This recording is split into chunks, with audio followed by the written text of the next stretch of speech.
Hello and welcome to another episode of the Onwards and Upwards podcast. I'm your host Shivani and I'm super grateful to you because you chose to tune in. In today's episode, I'm here to share a few techniques that I use to overcome emotions like self-doubt, fears, anxiety and more with the hope that they help you as well. It's important to note that I'm sharing all these techniques from my personal experience and definitely do not claim them to be clinical remedies of any sort. You can try them and see if they work out for you. So let's get started with technique number 1. If you heard my previous podcast episode, you will know that for me, meditation plays a huge role in being at peace with my emotions. There's something about taking a few minutes from my day just to observe my thoughts that helps me deal with my emotions better. Like Pankti and I discussed in that episode, which by the way, if you haven't heard yet, you totally should, especially if you're new to the whole meditation game. I feel that it teaches you acceptance and the temporary nature of our thoughts and feelings. Come to think of it, thoughts and emotions, good or bad, are like flowing water. They might leave you drenched for a while, but you can choose whether or not to drown in them. Meaning, at the end of the day, you can decide the power you want to give your thoughts and how much they affect you. Either you can just dip your toes in this flowing water while standing firm on your ground of power, or allow yourself to be swept off by them. And sure, there are times when you feel like there's no other option but being swept off and eventually drown, and that's okay too. All I'm saying is that by practicing meditation, my drowning episodes have fallen down drastically, and this is coming from someone who would let the smallest things affect her. Seriously, you can ask the people who have known me for a while now. So, to everyone who has been nice enough to tune in and doesn't meditate, I would request you to take out only 5 minutes from your day and start. No other practices changed my life so drastically, and I cannot wait for you to experience these positive changes as well. I was thinking of recording a few meditation sessions for you guys, so if that's something you guys would be interested in, let me know. I'm always open to communication and feedback on my Instagram. Also, if you find it difficult to sit and meditate, you can try something like guided walking meditations. Just find one from YouTube, go out for a walk, plug in your earphones and follow the instructions. Trust me, it's as simple as it sounds and very rewarding. Moving on to technique number 2, physical activity. I know that this episode is pretty much turning out to be a nightmare for everyone who doesn't meditate or engage in any kind of physical activity. Trust me, it would have sounded the same to me a few years ago, so I can relate. But here's the thing, even if you manage to distract your mind from these negative emotions you're feeling, your body would remember. Let me explain this with an example. Let's say that you have been feeling stressed about something for a while and you haven't been addressing it. You are keeping yourself busy or are engaging in distractions to keep your mind off of it because you don't want to feel all those emotions. But eventually, you will start noticing some physical ramifications of it, be it hair fall or dark circles, digestive issues or headaches. The physical manifestation of these issues can be different for everyone. The point is, your body and mind are intricately connected. When you are feeling some emotion, you are not feeling that just in your mind, but in every cell of your body.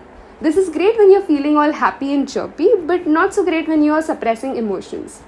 And this is where engaging in physical activity comes into the picture. In the last episode, I told you about the polar bear that literally kept shaking its body for minutes to get rid of the trauma it had been through. It's the same with our bodies. When we engage in some sort of physical activity, be it walking, running, dancing, or yoga, we are allowing our body to get rid of these suppressed energies that are stored inside it. And all the happy endorphins your body produces after a great workout is definitely another bonus. So the next time you're feeling any sort of negative emotion, try engaging in some sort of physical activity. Shake off that feeling literally. The third technique that I like to use is writing. You know, when you're feeling uneasy all day and then when you finally throw up, you end up feeling better than before. I'm sorry for using this gross analogy, but that is how writing about a problem feels like. And no, I'm not asking you to write a poem on your pain. I'm just asking you to write and keep writing about your problem until you feel like you have vomited it all out of your system. Do this without any judgment, and I promise it will help you feel better.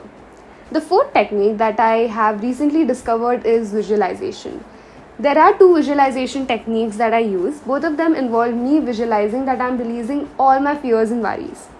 The first one involves using a mantra. I had never tried a mantra meditation as such until I discussed it with Pankti in the last episode, and I came to realize that these mantras are pretty powerful. They have been passed on from generation to generation, and as you chant them, you can totally feel your energies changing. So, my current go to mantra for releasing fears and worries is the Mahamrutyunjay mantra. I found a really nice one on Spotify, and every morning from the past 1 week, I plug that in for 5 minutes and visualize these fears and worries literally leaving my body through my feet. Trust me, guys, if you believe in this process, it literally works. I feel way calm around a problem after this visualization. The other visualization involves me imagining that I'm on a beach. Now, this could be any place that makes you feel at peace. Next, I visualize that I'm writing my worries down, which basically is me listing them in my head, and then I fold that paper up and throw it in the ocean. I allow myself to then see how the waves are carrying that paper away from me until I can't see it anymore. This visualization is a great way of drawing an emotional distance between you and your problem. And again, you can get creative with this visualization. Draw up any scenario that makes you feel great. You could be on a mountain and you could throw your fears down from the top. You could be at a campsite and can put the piece of paper in the bonfire, whatever works for you. So these were the 4 techniques that I usually use on a daily basis to help me deal with my emotions and thoughts that weigh heavily on my head and wish to draw a distance from. I know that the techniques were pretty generic ones, but they genuinely helped me, and if you haven't tried them, you totally should. So that's all I have for you today. I hope you liked listening to this episode, but more than that, I hope that you try these techniques and let me know how they make you feel. Also, I would like to add that it's crucial to be patient with yourself. Sometimes things like meditation and visualization don't come easily to us, and that's totally okay. Which is why I included easier ways like writing your feelings down and just going for a walk in this episode. So you can also try mixing these. For example, if something is weighing heavily on your mind and you feel that you would be distracted because of it while meditating, write those thoughts down first and then begin your session. I'm sure that would help. So yeah, that's all for today. Thank you so much for listening. I will see you next time. Lots of love, and let me know how these techniques help you.